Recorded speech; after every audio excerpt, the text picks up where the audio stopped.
ไอรีวิวบอลอยู่ในเบิ้งหน่อยติห้องนอนวะเดี๋ยวไปเบิ้งไปทางนี้ที่อยู่ก่อนอาศัยวะเออไปอย่าให้ตัวรีวิวมันอยู่อาศัยนั่นแหละที่อยู่อาศัยนี่สะดวกอยู่สะดวกว่าอยู่อิสราเอลนะ แต่งกินก็ เออ หันละไปบอกยังไรไปเบิ้งเลย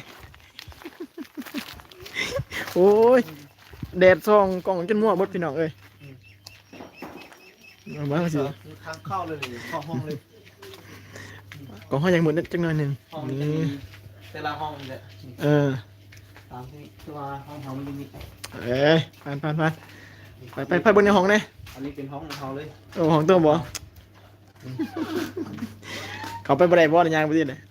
พวกนี้ก็ตั้งนั่งบุมีตั้งเนี่ยมีแต่อันเดียวเนี่ยตั้งอันเดียวไปก่อนอันนี้ก็บนนอนงูคนนึงอันนี้เป็นนี่เด้อบนนอนเด้อพี่น้องเด้อ แล้วพอเป็นทางไม่ป้านในนี้เลย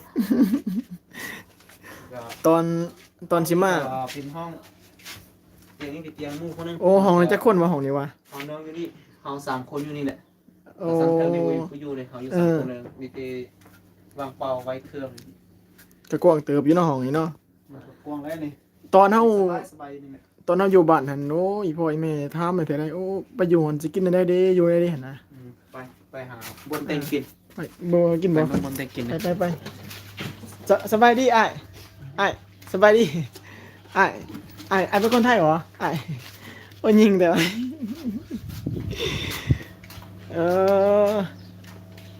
โอ้นี่บ่นี่บ่เงินครัวบ่นี่ น้ำกกล้างถ้วยล้างบ้วงบ่ตัวนี้ มาไกลกว่าเด้อ ตัวนี้น้ำกกล้างถ้วยล้างบ้วงส โอ้ บาย สะดวกสบายเนาะ แล้วก็ตัวนี้เป็นน้ำกกที่เฮากิน ก้อนน้ำกิน กดน้ำกิน โอ้ย จะมีต่างหากบ่คืออยู่ประเทศเฮาเลย แล้วก็ถ้วยบ้วงป้านี่แหละ โอ้บอลตัวอยู่ในกล่องควาง ใส่ เนาะ เบิดแล้วก็มาป้านี่อันนี้เป็นบ่เต็งกินมีเต็มไปหมดเลยบ่เต็งกินเบิดกับป้านี่เลย เสียบแต่ว่า แต่เฮาล้างแต่งบ่เราต้อง โอ้ ล้าง คันแม่นกูมีใหม่นี่คือสิได้เงินดีนิบสิใหม่นี่คือสิได้เงินเจ๋งดี นี่ บวงแต่งกินของพี่คนไทยเขานี่ อืม เขามาอยู่ดูนะเขาจะมีหลายอย่างเลยนี่ นี่ตู้แซ่บปะเนาะ อันนี้เป็นตู้ยีน อื นี่ก็ ม ตู้ยีนตู้เซนนี่ก็มีเรือนี่ สะดวกสบายเนาะ สบาย ตู้แซ่บบ่ได้ซื้อก็มีใส่เนาะ มีเรือ สะดวกสบาย ไว้ มีอย่างนั้นนี่ ไว้รถซีนไก่บอซีนหมูบอซีนงัวบอตามที่เราซื้อเขาไว้นี่ หลักไปกินบ่ได้ไว้ อยู่นี่อยู่ประเทศเขานี่รักบ่ได้เลยเพราะว่ามันเป็นประเทศที่มันซื่อสัตย์ ได้ถือทรงกลับบ่อ้ายเป็นคนไทยบ่ยิงแต่มูซิดนี่ว่ากับปั่นสัตว์เกียร์นี่ เรา เนาะ ใส่กับประมาณนี้แหละเอาดูก็ได้กินบ่ดูก็นอนกินตุ้มมีก็ได้ตุ้มมีซ้อมหลายกันห้องละ2ชิคเที่ยวอยู่เราก็2,000กีบนั่นแหละ ไปต่อไปเบิ่งส่วนตั้งหนา นี่จะเป็นบอลเรียนตัวคุณมันลิ้นเนี่ยมีอยู่ มีสนุกเกอร์เลย เบิ่งเฮาย่างไกลๆก่อนมันสิบ่ได้ยิน ตีลูกแม่ตีคู่เนี่ยอันนี้ สวัสดีครับ โอ้ พี่เป็นคนไทยเหรอ พี่เป็นคนไทยเหรอเป็นคนไทยเหรอ สวัสดี คุณทำอะไรอยู่เนี่ย โอ้พวกคุณเล่นสนุกเกอร์เหรอ สนุกเกอร์อยู่ ไซส์ผู้ใดตัวตึงกันติ้งไงเบอร์เลยเบอร์โอ้เดี๋ยวดูพี่นี่ยิงสนุกนะ พี่ซื้ออะไรเหรอ อะไรกันเนี่ยโอ้ย โอ้บอลยูวันไซนี่แสบแท้บุน่าไทยกล่องใบตู้อีกใบตู้สมบังเห็นยังเนาะ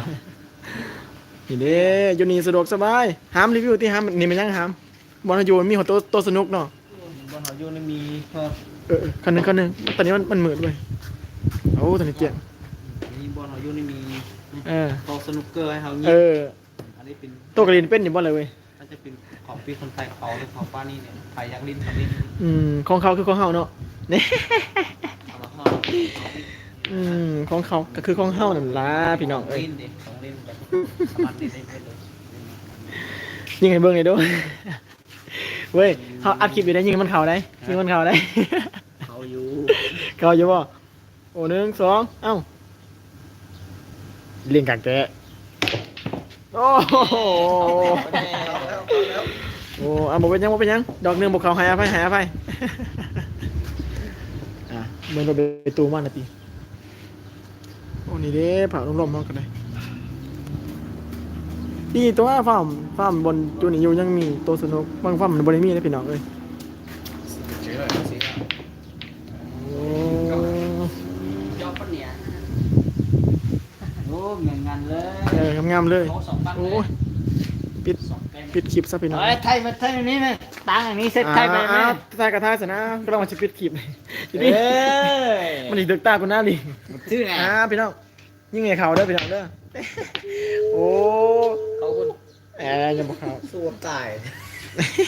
นี่เต่า โอ้บุหรี่ดึงจนตื่นโอ้ปิดคลิปซะพี่น้องเลย